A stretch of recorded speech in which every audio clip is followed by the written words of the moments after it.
皆さんこんにちは。幼いメイの明日使える VTuber 用語講座の時間です。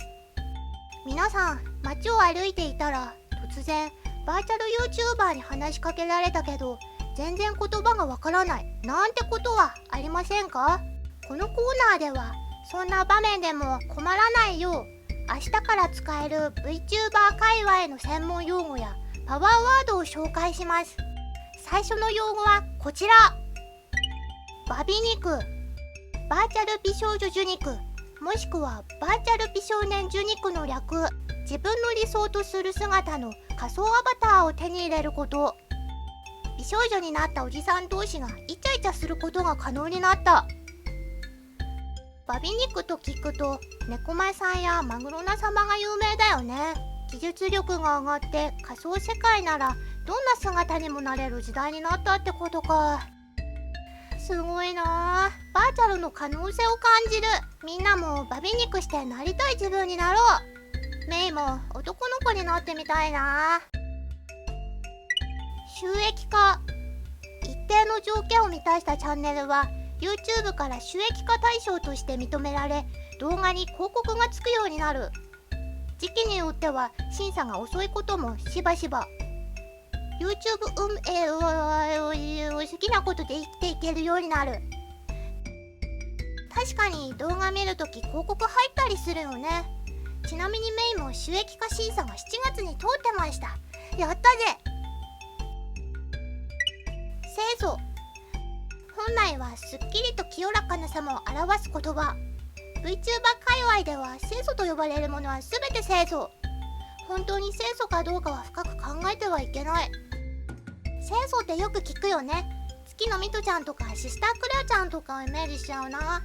清楚、奥が深いんだね。ツボ。VTuber 界隈で最初期に流行ったゲームゲッティングオーバーイットの通称。難易度がとても高い。 VTuber は苦行で自分を追い込むのが好きなので、多くの VTuber たちがこぞって実況動画を上げ、その後 Steam に返金請求をした。このゲームの配信何度か見たことあるけど、メイにはちょっとレベルが高そうだな。それにメイ腱鞘炎だからやばそう。あと最近ママが怪しい壺を買ってくるようになったんだけど、もしかしてこのゲームと何か関係してる？エゴサ。エゴサーチの略。SNS なので自分のことを検索すること。あまりにもエゴサをしすぎてエゴサーの姫と呼ばれる VTuber もいるとか。 VTuber 界隈では Twitter でのエゴサ用に独自のハッシュタグを作っておく文化がある。メイもエゴサするよ。でもみんなメイのことツイートするとき、幼いメイってフルネームじゃなくてメイちゃんって表記するからエゴサしづらいんだよね。何かエゴサしやすいあだ名とかあるといいんだけどな。LINE スタンプ。VTuber みんなが作りたい IP 商品、使いどころがあったりなかったりする。基本的に審査が遅い。噂では VTuber のスタンプ審査は結果が早く出るらしい。メイも LINE スタンプ作ってみたいんだよね。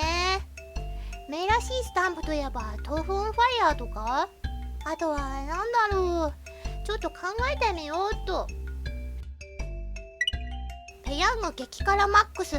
マルカ商品株式会社様が製造販売している超辛い焼きそば。バーチャルリアル問わず多くの YouTuber が食レポをしているホットな商品。メーカー希望小売価格は185円税別。実はちょっと食べてみたいんだよね。でも本当に辛くて喉や胃を痛めるらしいよ。どっちも弱いメイにはダメだわ。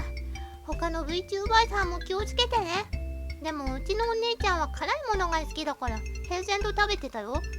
辛いものが好きな人は M って聞くけど、まさかお姉ちゃん。ピクシブチャットストーリー。ピクシブによるチャットストーリー投稿アプリ。幼いメイによるメイちゃんのバーチャル絵日記の掲載が本日始まった。本日からピクシブチャットストーリーで掲載が始まる作品名はメイちゃんのバーチャル絵日記。ここでは Twitter や YouTube では公開していない家族のことやメイの動画の裏話をお話ししていくよ。動画の概要欄にリンクが貼ってあるから見てみてね。それにしても漫画に続き日記の掲載まで始まるなんて、これはますます動画が作れない。幼いメイの明日使える VTuber 用語講座いかがでしたでしょうか。今回ご紹介した言葉はこちらです。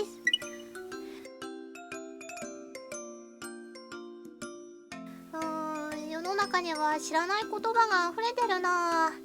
特にネットミームは流行り廃りが早いからついてくのも一苦労だよ。